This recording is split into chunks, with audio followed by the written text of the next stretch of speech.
Ciao a tutti, oggi vediamo in questo nuovo video come passare dalla scatola a questo, quindi andare a configurare correttamente le nostre teste mobili, andare a impostare i gobo, le posizioni e gli effetti di movimento all'interno di SoundSwitch. Mettiamoci subito al lavoro. Queste due sono due Beatopper LB150 appena tirate fuori dalla scatola e in questo video vi farò vedere dall'A alla Z come andare a impostarle e ad utilizzarle nel modo corretto e soprattutto quali sono gli errori da evitare e come evitare di perdere tantissimo tempo, quindi andare dritti al punto in maniera molto semplice. Andremo quindi a vedere come mapparli all'interno della tabella DMX, come andare a impostare tutti i gobo e gli effetti di movimento dei prismi e soprattutto come andare a impostare tutte le posizioni, evitando il problema delle teste mobili che è puntare alle spalle. Quindi andremo a impostare tutte le nostre posizioni in modo che queste teste mobili non vadano mai a puntare alle spalle della postazione DJ. Mettiamoci subito al lavoro. Questa qua è la testa mobile, andiamo sul sito della Beatopper, scarichiamo il manuale che io ho già qua per comodità e con il manuale abbiamo la tabella DMX. La tabella DMX è questa qua. Abbiamo tutti i valori per andare a creare la nostra fixture. Io in questo video salto la creazione della fixture, trovate sul mio canale YouTube un video dedicato al fixture manager di SoundSwitch, se volete imparare a creare fixture, multicella, teste mobili con effetti di movimento o senza, lo andate a vedere, c'è spiegato tutto dalla A alla Z. Ho già creato quindi la nostra fixture, la andiamo a inserire all'interno di SoundSwitch, colleghiamo il nostro trasmettitore wireless, ho già precedentemente collegato due ricevitori sulle due teste mobili, apriamo un autoloop che per comodità andiamo a impostare con una luminosità al minimo possibile, onde permetterci di realizzare questo video, altrimenti con la luminosità di queste teste mobili non avremo niente da vedere. Ok, noi abbiamo comprato le nostre teste mobili, sono arrivate, le abbiamo sballate, le abbiamo collegate alla corrente. Questa è la posizione in cui si presentano. Quando gli si dà corrente fanno un check, quindi determinano la loro posizione, resettano tutti i parametri e si posizionano in questo modo qua. La prima cosa da fare qual è? Consiglio numero 1, importantissimo. Scegliete lo stesso lato su ogni testa mobile e applicate un'etichetta bianca. Io qua l'ho già applicata di qua e di qua. Questo perché? Perché spesso le nostre teste mobili sono simmetriche e quindi non abbiamo modo poi di riconoscere qual è il sopra e il sotto. Vediamo subito perché. Il nostro obiettivo è andare a creare delle posizioni all'interno di SoundSwitch, quindi all'interno di Position andiamo ad aprire degli attributi di coda, come in questo caso centro del soffitto. Prima cosa che notiamo, le teste mobili stanno puntando in posizioni differenti. Come mai? Perché sono state precedentemente da me impostate come sinistra e destra e al momento sono invertite. Quindi su questa etichetta, cosa che non ho ancora fatto, bisogna scrivere destra e sinistra. Le invertiamo rapidamente. Perfetto, e ora siamo pronti con le nostre teste mobili che si stanno avviando. Diamo il tempo a entrambe di posizionarsi e andiamo ad aprire subito il primo attributo di posizione. Ho impostato le teste mobili per puntare al centro del nostro cielo. Vediamo perché è fondamentale avere l'etichetta. Quindi andiamo a creare un nuovo attributo. Facciamo una nuova cartella, la chiamiamo video tutorial. All'interno andiamo a posizionare un nuovo punto. Ok, qua ci troviamo in questa situazione quando compriamo le teste mobili, escono dalla scatola e le colleghiamo a SoundSwitch. Dobbiamo selezionare sulla destra una o entrambe le teste mobili. La prima cosa da fare per capire come siamo posizionati è qual è la destra e qual è la sinistra. Quindi seleziono quella che io ho segnato come DX e la muovo. Ok? Perfetto, questa è la nostra testa mobile di destra. Sull'etichetta scriverò DX e questa è la nostra testa mobile di sinistra. Ottimo. Ora che abbiamo determinato quale è sinistra e quale è destra, le due teste mobili sono in posizione gemella, entrambe le etichette che abbiamo posizionato sono da questo lato, vogliamo andare a farle puntare ai lati della telecamera.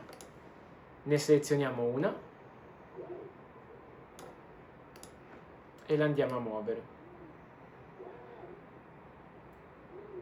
Notate bene cosa sta facendo. Allora io la vado a muovere in modo che l'etichetta, che in questo caso decido essere il sotto, sia posizionata in avanti, e poi la vado a far abbassare in modo che punti verso la telecamera. Ora non la punterò proprio sulla telecamera, facciamo che la punto avanti dritta.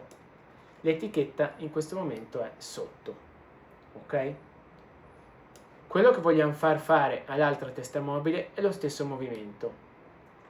Possiamo ottenerlo in due modi, guardate, facendo così,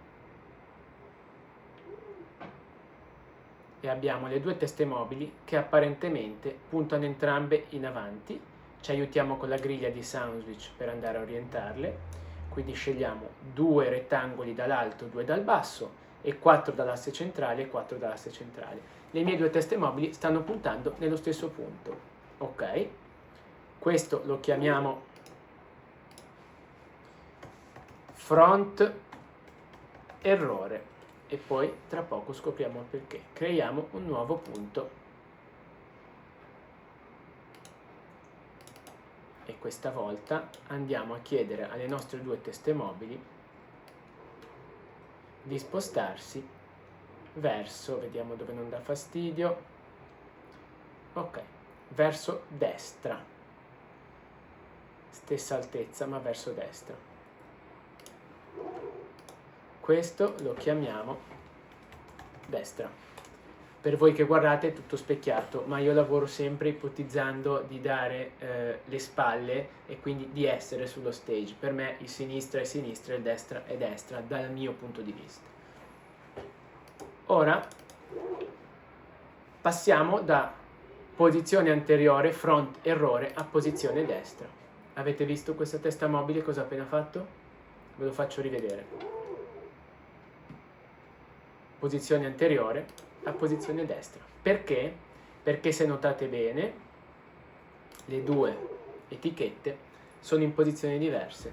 Quindi questa testa mobile qua, per raggiungere la posizione avanti, ha fatto un giro completo che non deve fare.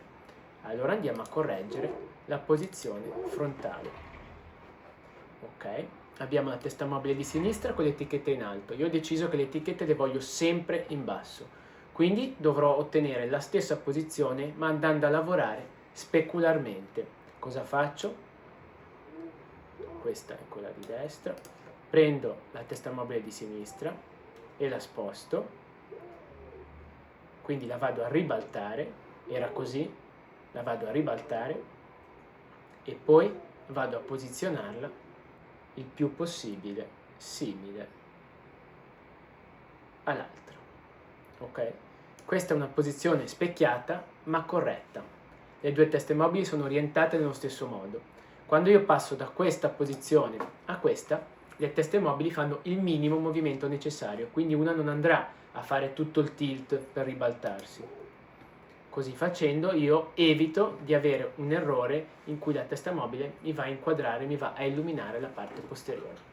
Questo quindi è il primo segreto per quando andate a configurare le teste mobili. Sempre applicare un'etichetta e sempre partire da una prima posizione e andare a lavorare per far sì che le teste mobili svolgano il minimo movimento possibile per andare a occupare quella posizione. La seconda cosa che vi consiglio di fare, quindi il secondo consiglio, è questo. Andiamo a creare delle posizioni per il nostro cielo. Bene, da dove partiamo?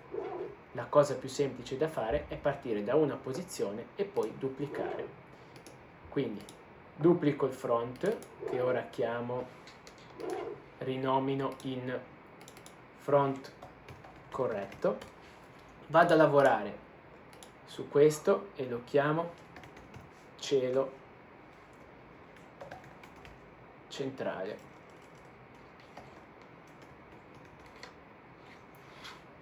Bene, apro questa posizione che ho già impostato, non dovrò fare altro che muovere leggermente per andare a alzare la mia testa mobile.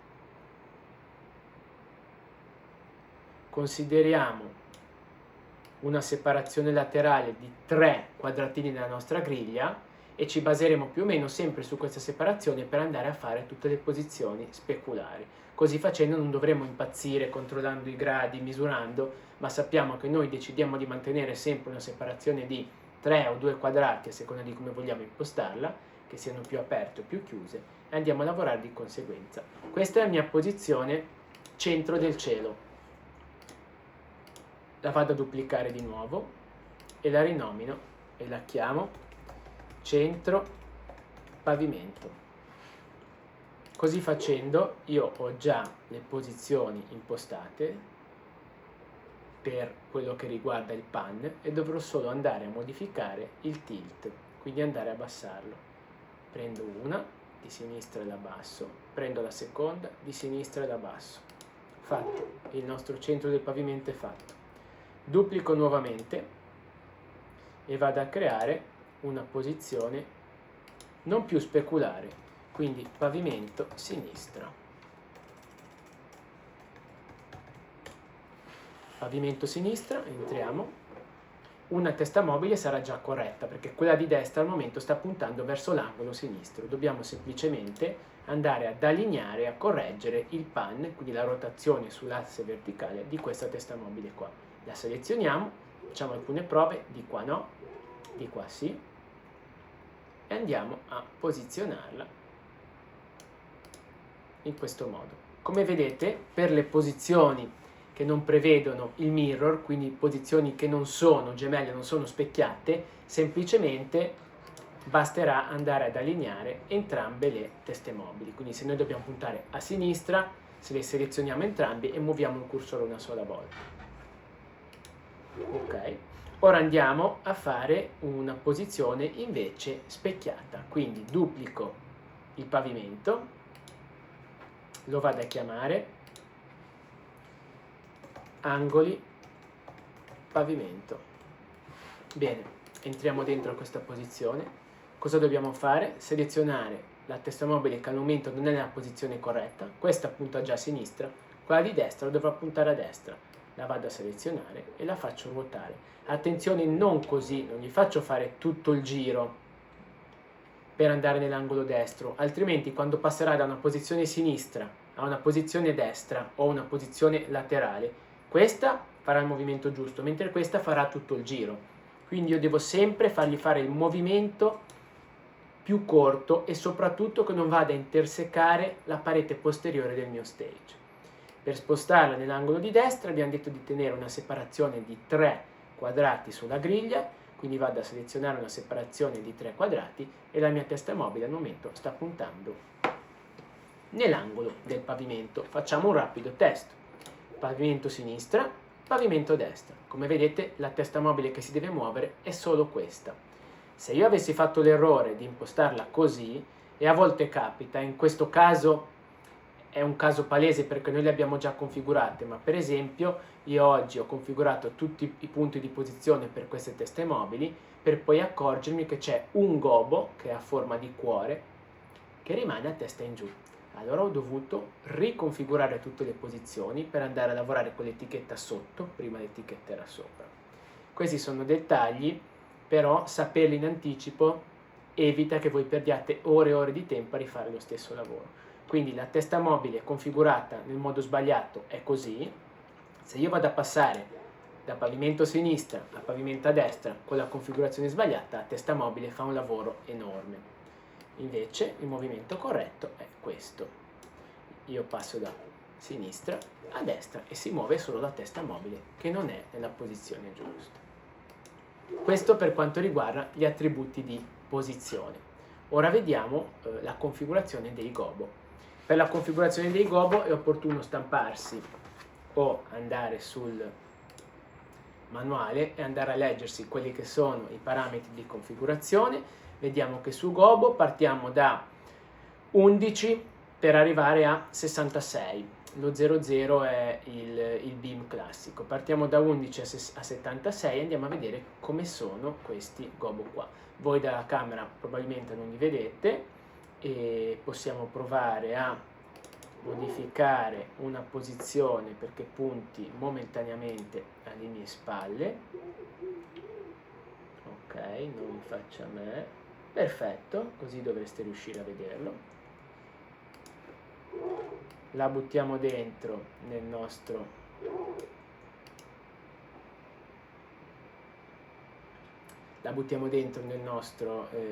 autoloop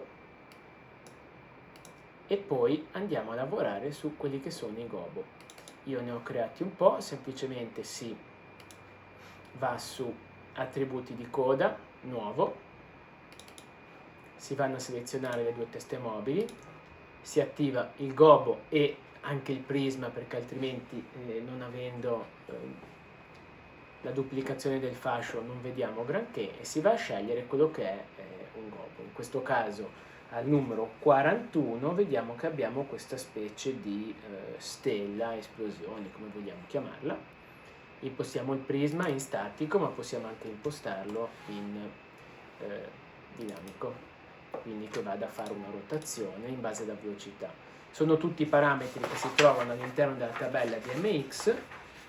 Vi faccio vedere, qua per esempio abbiamo il prisma, ci dice che il prisma cut-in è da 11 a 155, quindi tra 11 e 155 il prisma sta funzionando e tra 158 e 205 il prisma ruota con maggiore o minore velocità. Andiamo un attimo a vedere, a 158 il prisma ruota molto velocemente, sotto sta fermo e fino a 205 che è quasi immobile. Ok? Questo per quanto riguarda le nostre posizioni e i nostri gobo. Facciamo un rapido recap per vedere che sia tutto chiaro. Posizioniamo le teste mobili come le troviamo quando escono dalla scatola. Prima cosa da fare, collegarle ovviamente, prendere un'etichetta e applicarla da un lato, davanti, dietro, dove volete, basta che sia lo stesso lato delle due teste mobili. Come facciamo a essere sicuri che sia lo stesso lato? Noi le posizioniamo sul tavolo, le lasciamo avviare, loro fanno il loro processo di avvio e poi si vanno a posizionare nella stessa identica posizione. Applichiamo le due etichette, proviamo rapidamente il gobo per vedere se ce n'è qualcuno che ha un verso sopra o sotto, che ovviamente se è puntato sul soffitto o sul pavimento non influisce perché dipende da che lato è girato la persona che sta guardando, ma se noi lo andiamo a puntare sul muro di fronte invece avere per esempio i cuori a testa in giù o a testa in su fa molta differenza. Quindi in base a se ci sono gobo che hanno bisogno di un senso in cui essere orientati, scegliamo quale sarà il lato sotto e il lato sopra. Io ho scelto di posizionare l'etichetta col lato sotto, poi andiamo a creare il primo punto di posizione, quindi andiamo a creare un nuovo attributo di posizione da 0, lo andiamo a modificare e da qui iniziamo a capire quali sono i controlli di pan e tilt in base al nostro grafico. Andiamo a impostare il primo punto, in questo caso potrebbe essere un frontale come abbiamo fatto prima, poi andiamo a posizionare l'altra testa mobile in modo che vada a effettuare lo stesso movimento senza fare tutto il giro, attenzione, senza fare tutto il giro. Da qui procederemo duplicando lo stesso punto per comodità e per evitare di ripetere errori di posizionare questa in modo che deve fare tutto il movimento e andremo a crearci tutte. Bene, e ora è il momento di provare le nostre teste mobili. Facciamo partire qualche autoloop del mio banco chill, dove quindi avremo le teste mobili che andranno a eseguire movimenti molto lenti solo sul soffitto, cambiando colore in maniera abbastanza smooth, quindi tranquilla. Questo è pensato per alcune situazioni non proprio di cena, però diciamo alcune situazioni dove comunque ci sono magari persone sedute a tavola, aperitivo, piuttosto che situazioni di attesa, il benvenuto, oppure quando gli ospiti sono già a tavola, si è già fatto una parte di cena più tranquilla e sta iniziando magari ad arrivare una musica un po' più ritmata. Questo qua è un banco di effetti e di movimenti che io ho creato per andare a gestire situazioni con variazioni di colore, ma senza che le teste mobili possano andare a dare fastidio a quelle che sono le persone sedute. Vediamole un attimo all'opera, passiamo rapidamente tra qualche banco. Come vedete gli autoloop sono stati impostati in modo che la posizione finale dell'autoloop precedente coincida con la posizione iniziale dell'autoloop seguente.